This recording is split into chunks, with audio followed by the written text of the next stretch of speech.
Hello everyone, the Man 7's back, and this is just going to be my honest opinion. Right now I'm looking at the future of Joe Gibbs and what I believe that Erik Jones, Daniel Suarez, and others that have been kicked out of Joe Gibbs by the Toyota Racing Development should do. So as most of you know, both Erik Jones and Daniel Suarez came through the Toyota Racing Development for KBM and Joe Gibbs between the years of 2014 and 2016. By 2017, Erik Jones had moved to a second car for Furniture Row Motorsports, and Daniel Suarez was driving the 19 after Carl Edwards' retirement. I believe what caused Suarez to fail that season was that 4 races in, one of the key pictures that helped Carl Edwards win races, Dave Rogers, announced his retirement at Phoenix. So, I think the next thing that happens to him was that he was immediately going to have a bad 2017 and 2018. So at that point, Gibbs decides to kick him out for Martin Truex. That's a reasonable option.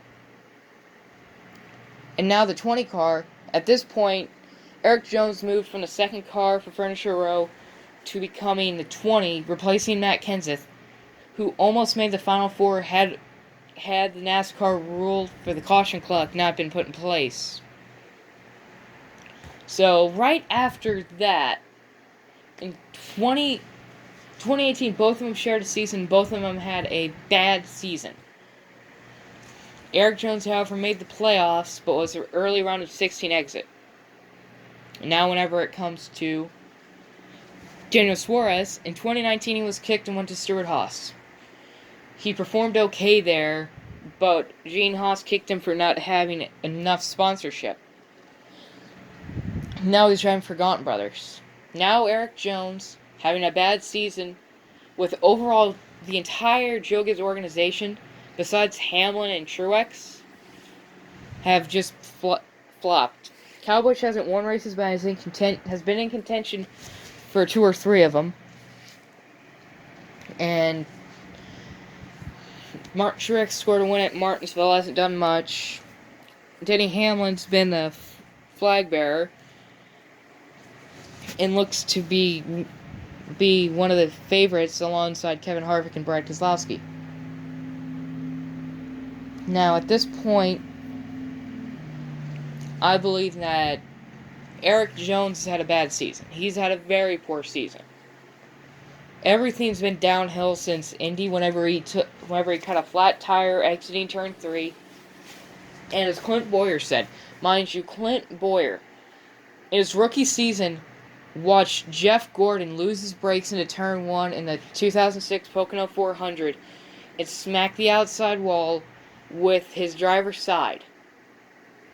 Was right behind him was even the direct camera that Fox used for the majority of its replays.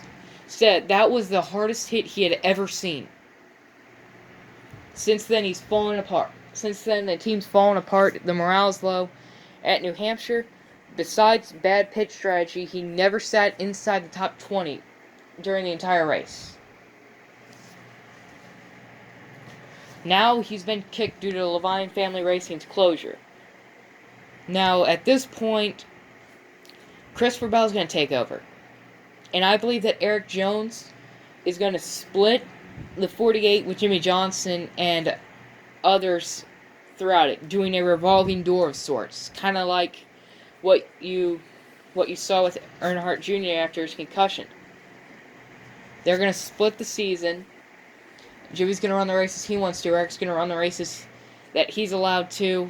And other drivers in the Xfinity Series program for Hendrick are gonna come up and they're gonna do their best. So, at this point, I believe the future of Joe Gibbs relies on what the Toyota Racing Development does, and they're gonna have a fall like Roush. If you remember, 15 years ago, all their drivers took up half the chase spots in the 2005 chase for the Cup. Then every year, a certain driver, maybe even 2 if they're lucky, would have a bad season, but one of them would be in title contention, and the other one would just be sitting around. So, and by the time 2013 rolled around, only two of the remaining 5 pieces that took Joe Gibbs to championship contention were left. Carl Edwards and Greg Biffle. Ricky Stenhouse did not perform to the level that everybody expected him to after the move from Matt Kenseth to Joe Gibbs.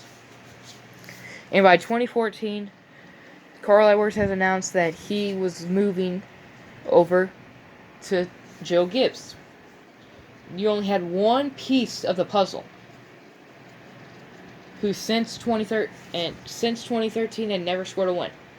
In fact, by the time Roush closed his third team's doors, Biffle's last win was in 2013, and his last laps in the Pocono 400, the rain-shortened one.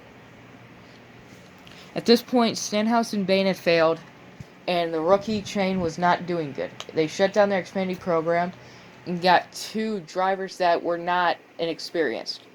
Ryan Newman, the veteran, and now they have Chris Buescher, a consistent guy that will run his equipment to the best and a little bit further. Not outperforming per se, but improving compared to other people's statistics. I believe this is the path, because what we've seen is that rookies have not performed. Rookies are not the rookies like Jimmie Johnson and Ryan Newman, being in title contention, winning races in their first seasons out. The only guys that have ever been in title contention in their first full-time season have been Jimmie Johnson. Ryan Newman was just on the outskirts of being in title contention, but he was still there. The only other guy that you could fit into that category isn't Jeff Gordon. It's Dale Earnhardt. Missing 4 races in his first Cup season, he still managed to get an 8th in the standings with a win. That's impressive. But now they're expecting these rookies to be the next big thing. To be the guys that take a team from a 10th place team and consistently win races. No, they take it to a 12th place team because they don't have that experience. And that's why Erik Jones should become a new Justin Allgaier.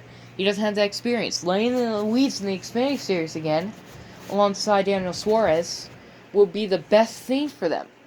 Because they can show why they were Cup Series prospects, and why they should have rise in the Cup Series. But at this moment in time, with the teams they're with starting to struggle and flounder in Gibbs' equipment, it shows exactly why they failed. Not because they sucked. Yeah, they don't have as much talent as Martin Truex, Kyle Busch, and Denny Hamlin, but that's because they never had the opportunities and don't have the experience like Denny Hamlin, Kyle Busch, and Martin Truex Jr. And this is where I think the new era of NASCAR comes in. Teenagers just can't go out there to iRacing and go start ripping off races again. Guys in their mid-20s. If you look back on Jimmie Johnson, one of the most successful rookies in NASCAR history, the first and only rookie in NASCAR Cup Series history to lead the points in his rookie season, much less at the Dover Downs with under 10 races to go in the season, he was 30. Or at least close to 30. That's why I don't believe that this era of 20-year-olds, 21-year-olds, 22-year-olds aren't good. They don't have that experience of running dirt or running late models at paved tracks, running short tracks, running speedways, compared to the big dogs. Because they don't have that experience. That's why you see rookie mistakes. It doesn't take a lot of raw. It takes a lot of raw talent and a lot of raw experience to craft a Cup Series champion. A lot of guys had raw talent back in the 2000s, and they still had raw talent today. They've lost a little bit of that talent, but in exchange, gained experience. That's what made Jimmy Johnson's reign at the championship in 2009 and 2010 a lot more dominant than 2007, 2006. He traded a shred of his talent for a ton of experience. And it works. You didn't see him make mistakes. He was caught up in somebody else's mess. Just like Jeff Gordon was. If he made a mistake, it was a small one. He's lost that experience now and has only added the age and lost the talent. But still, looking at it, you can't say that these rookie guys are going to come out here and dominate the season. They're going to win races every single year from their rookie season till they're 55. At this point, you didn't see Joey Logano succeed in his rookie season, or at Gibbs entirely, because he was too young. He was 19 in his rookie season. Now he's 31. He's 30. Look at what he's done. Won a lot of races, been in championship contention the past 2 seasons, and this year. What about Brad Keselowski? Streaky his first season. Streaky his second season. His third season, he put it all together. And since then, he's gained a lot more consistency. He's consistently a round of 8 or on the verge of being a round of 18. And now he's third in the standings with 3 wins on the year, including absolutely dominating New Hampshire. Look at experience. Look at how the rookie guys are all running 15th. You can't expect championship teams, and that's what's going to doom a lot of teams. It's what's going to put Joe Gibbs Racing in a hole when Truex, Kyle Busch, and Denny Hamlin retire. It's going to probably be what puts Ganassi in a little hole when Kurt Busch and Matt Kenseth retire. It's what's going to put a lot of these teams in a hole, is that they're losing their veterans.